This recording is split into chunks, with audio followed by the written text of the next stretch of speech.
Arthur Vane had never been good at surprises. At 61, he was a man of habits and patterns, a creature of quiet predictability, but this time he had decided to break his own rules.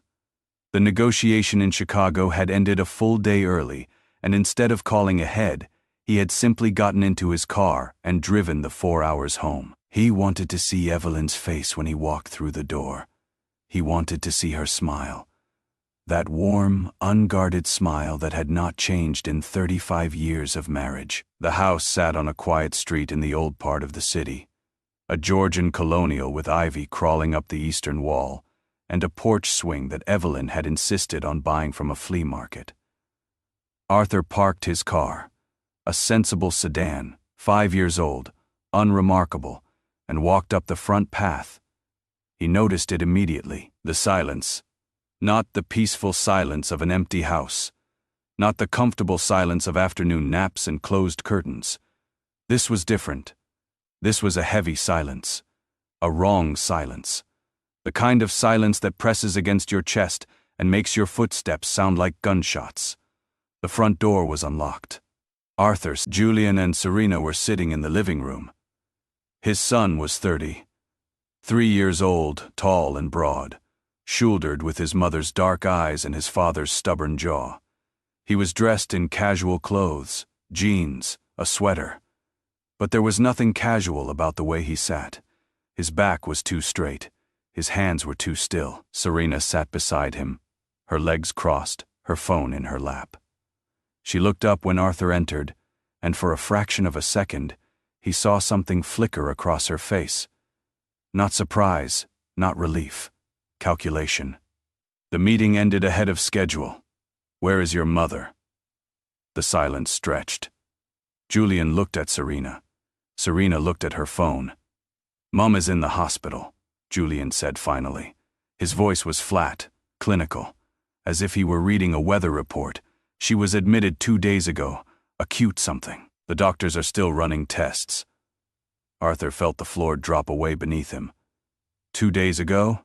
And no one called me? You were in an important meeting, Serena said. Her tone was dismissive, almost bored. We didn't want to disturb you. Arthur looked at his son. He looked at the untouched coffee cups on the table between them, the way they were sitting so close together, the way they had not stood up when he walked in. Something was wrong. Something beyond the hospital, beyond Evelyn. What aren't you telling me? Arthur asked. Julian's jaw tightened. Nothing. We're waiting for more information. The doctor said we should come back this evening. Arthur did not respond. He turned and walked out of the living room toward the stairs. He needed to pack a bag. He needed to get to the hospital. He needed to see his wife. Behind him. He heard Serena whisper something to Julian. He did not catch the words, but he caught the tone. It was not concern. It was impatience. The hospital smelled of antiseptic and fear. Arthur had always hated that smell. It reminded him of his father's last days, of machines that beeped and tubes that snaked across white sheets like transparent snakes. Evelyn was in the intensive care unit, a private room at the end of a long corridor through the glass window. Arthur could see her, pale, thinner than he remembered, connected to monitors that displayed numbers he did not understand. Dr. Park was the attending physician, a woman in her 40s with tired eyes and a gentle voice. She pulled Arthur into a small consultation room and closed the door. Mr. Vane, she said, your wife is stable, but I won't pretend she is out of danger. What is wrong with her? Dr. Park opened a folder. The initial diagnosis was acute organ distress. Her liver and kidneys were showing signs of failure. But the more we ran tests, the more we realized this wasn't a sudden event. Arthur's blood went cold. What do you mean? We found heavy metals in her system, arsenic lead. In small amounts, they wouldn't be immediately fatal. But over time, weeks, months, they accumulate. They damage the organs slowly, silently. Dr. Park looked up from the folder. This wasn't an accident, Mr. Vane. Someone has been poisoning your wife. The words hung in the air like smoke. Arthur did not cry. He did not shout. He sat very still, his hands folded on the table, his face unreadable. Inside, something was happening, something cold and precise, the same thing that happened when he was a young man, facing down competitors who thought they could steal from him. The same thing that happened when he had built his company from nothing, brick by brick, deal by deal. "I need to see her," he said. "Of course. But I should warn you, she is sedated. She won't be able to talk." "That is fine," Arthur said. "I just need to be there." He stood up. Then he paused. "Dr. Park, who has been visiting her. The doctor checked her notes, your son Julian, and his wife Serena. They've been here every day. They brought flowers yesterday." Arthur nodded slowly. "Thank you, doctor." He walked to Evelyn's room and sat beside her bed. He took her hand. Cold, fragile, nothing like the hand that had held his for 35 years, and pressed it to his cheek. "I am here," he whispered. "I am not leaving." He stayed for an hour. Then he walked out of the room, pulled out his phone, and made a call. "Caleb," he said, "I need you." Caleb arrived at the hospital within 2 hours. He was 65 years old, retired from the police force, now working as a private investigator. He and Arthur had been friends for 40 years. They had served in the army together. They had buried each other's secrets. There was no one else Arthur trusted. They met in the hospital cafeteria, at a corner table where no one could overhear. Arthur told him everything. The silence in the house, Julian's flat voice, Serena's cold eyes, the heavy metals in Evelyn's blood. Caleb listened without interrupting. When Arthur finished, he leaned back in his chair and let out a long breath. "You know what you are asking me to find," Caleb said. "I know. You are asking me to find evidence that your son tried to kill his mother." Arthur's face did not change.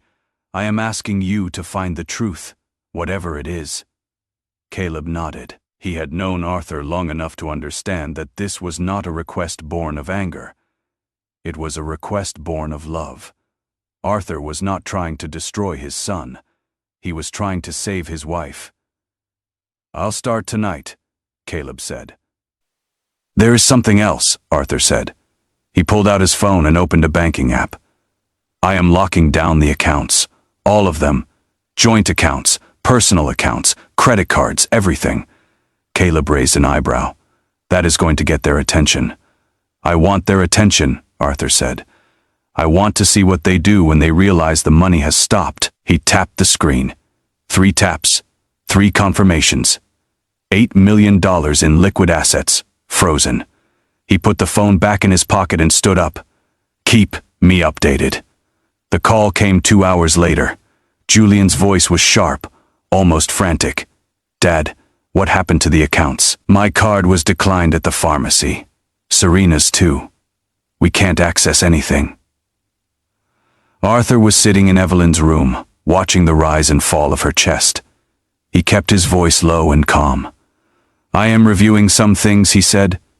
"The accounts will be available when the time is right." "What things? What are you talking about?" "The time isn't right yet, Julian." "Dad, not yet." Arthur hung up. He did not answer when Julian called back. He did not answer when Serena called. He turned off his phone and sat in the dark, holding his wife's hand, listening to the machine's beep. The time was not right, but it was coming. Caleb worked through the night. By morning, he had the first thread. Julian made 3 purchases at a pharmacy in Westbrook over the past 2 months. Caleb said, spreading printouts across the table. But those weren't vitamins. He was buying a specific unbranded herbal tonic, imported from an unregulated source overseas. He knew exactly what he was looking for. A batch known for being heavily contaminated with industrial-grade arsenic and lead. To a casual observer, it looks like health food. To someone with Julian's intent, it's a slow-motion bullet. Arthur studied the receipts, the dates, the times, the signature on the credit card slip. His son's signature, the same looping handwriting he had seen on birthday cards, and thank you notes for 30 years. That is not enough, Arthur said. A jury would say he was just buying supplements. I know, Caleb said. That is why I kept digging. He pulled out another set of printouts, bank statements. Julian's personal account. Your son transferred $11,000 out of a joint account last month. The account was in your name and Evelyn's. He had access because you added him as an authorized user years ago when he was in college. You never removed him. Arthur felt something twist in his chest. 11,000? $11,422. He moved it to an account in Serena's name. Then he moved it again to an account in the Cayman Islands. It is not a huge amount, but it is theft, and it shows intent. Arthur closed his eyes. Keep going. Caleb hesitated. Arthur, there is more, and it is worse. Tell me. Caleb pulled out a final document. It was a letter from an insurance company. A change of beneficiary form. 6 weeks ago, Evelyn updated her life insurance policy, Caleb said.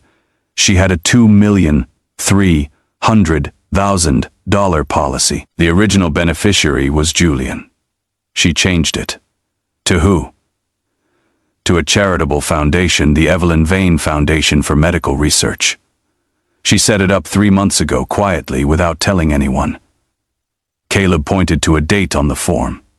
There is a 30-day review period for the change. That period ends in 4 days. Arthur stared at the document.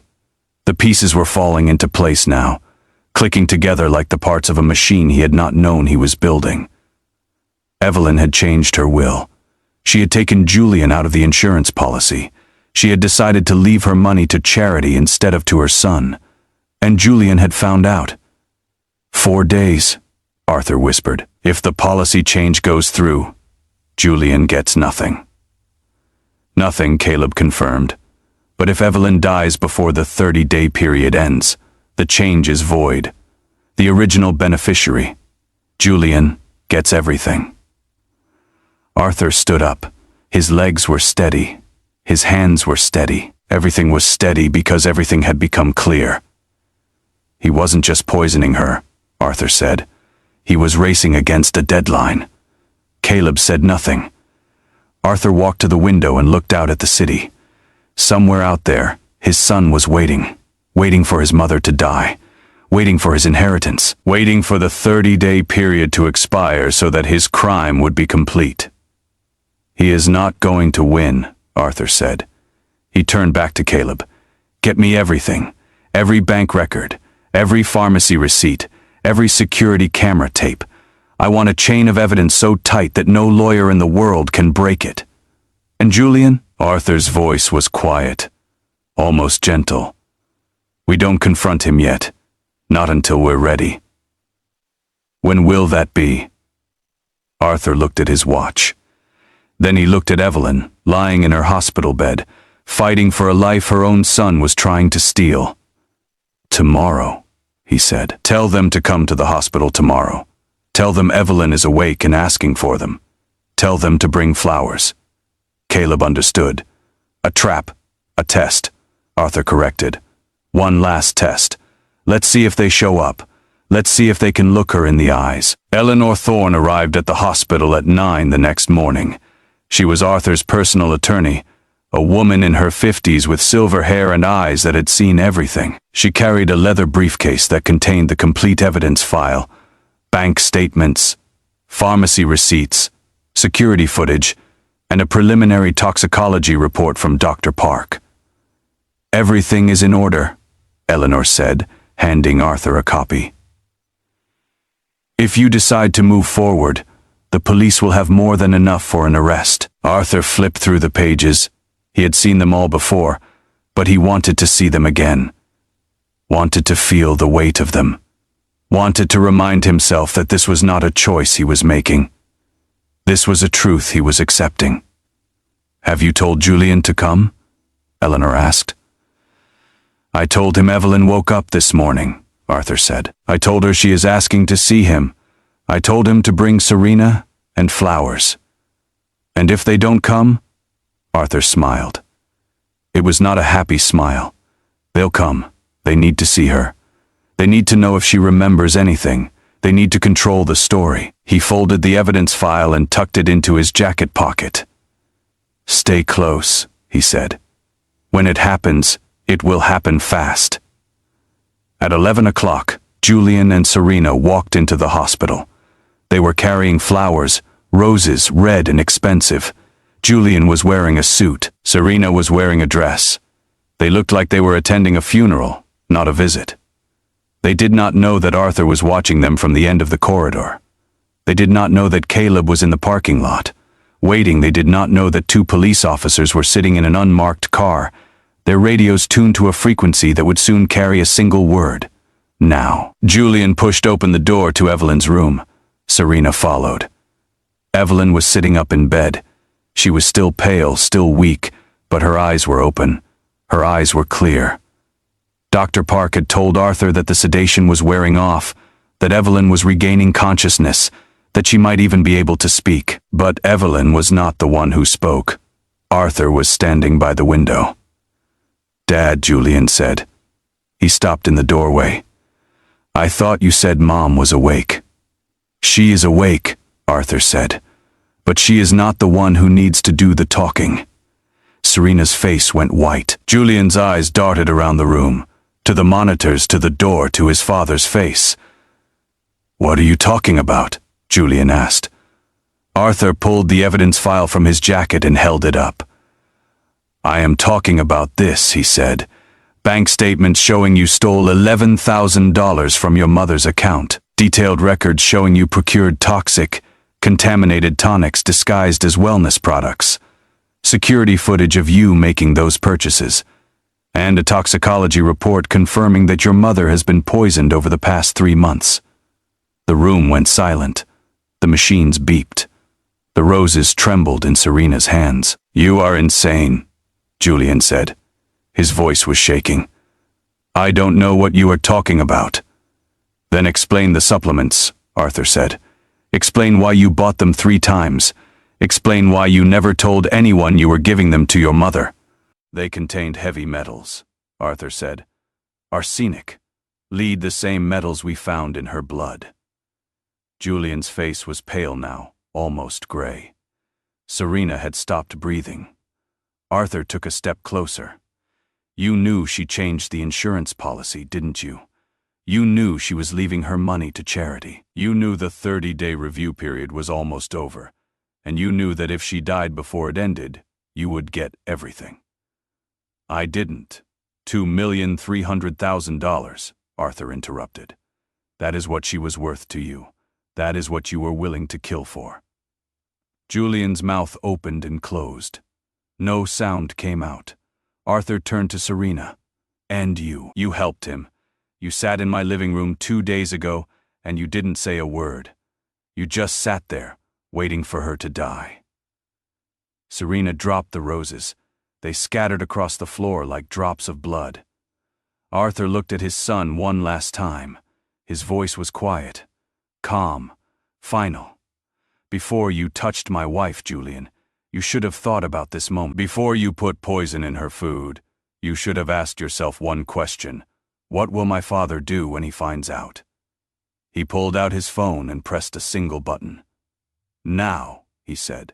The door opened. 2 police officers stepped into the room. They were calm, professional, unhurried. Julian Vane, one of them said. You are under arrest for the attempted murder of Evelyn Vane. Serena Vane, you are under arrest as an accessory. You have the right to remain silent. Julian did not move. He stood frozen, his hands at his sides, his eyes fixed on his father. There was no anger in his face now. No defiance. Just disbelief. The disbelief of a man who had thought he was invisible, who had thought he could commit the perfect crime, who had never once considered that the quiet father he had dismissed might be the most dangerous person in his life. Serena started to cry, loud, ugly sobs that echoed off the hospital walls. The officers led them out. Arthur watched them go. He did not say goodbye. He did not wish them well. He simply stood there, his hand resting on the foot of Evelyn's bed until the sound of their footsteps faded into silence. Then he sat down beside his wife, took her hand, and finally, let himself cry. 3 months passed.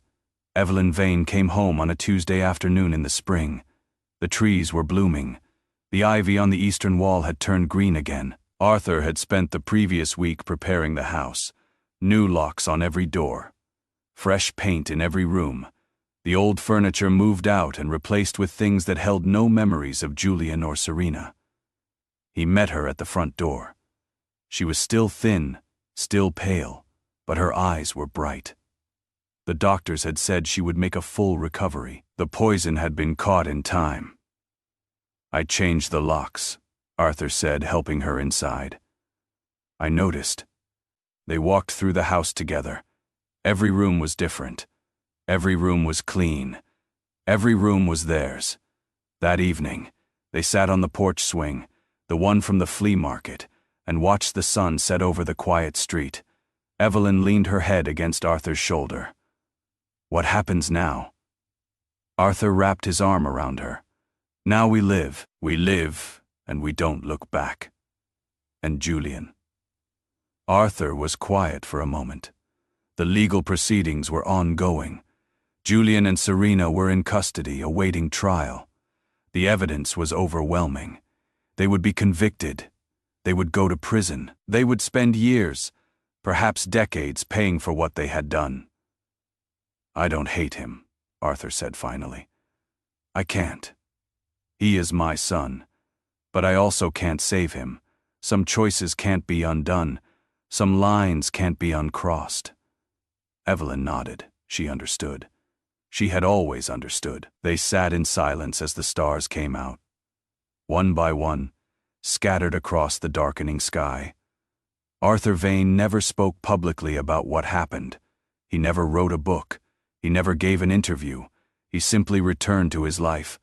Quiet, steady, unremarkable. But sometimes late at night, when the house was dark and Evelyn was asleep, he would sit in his study and look at the evidence file. He would flip through the pages. He would remember. Not because he wanted to relive the pain, because he wanted to remember the lesson. You cannot control what people become in the dark. You can only control what you do when the lights come on. Julian and Serena had thought they were invisible. They had thought the darkness would hide them. They had thought their father was just an old man, too trusting, too slow, too blind to see what was happening right in front of him. They had been wrong. Arthur Vane was not blind. He was patient. He was watchful. And when the moment came, he did not hesitate. He did not rage. He did not scream. He simply acted. Because that is what real power looks like. Not loud threats. Not dramatic confrontations. Just a quiet man sitting in a hospital room, holding his wife's hand, waiting for the right moment to change the locks. And when the time came, he did not look back. Neither should you.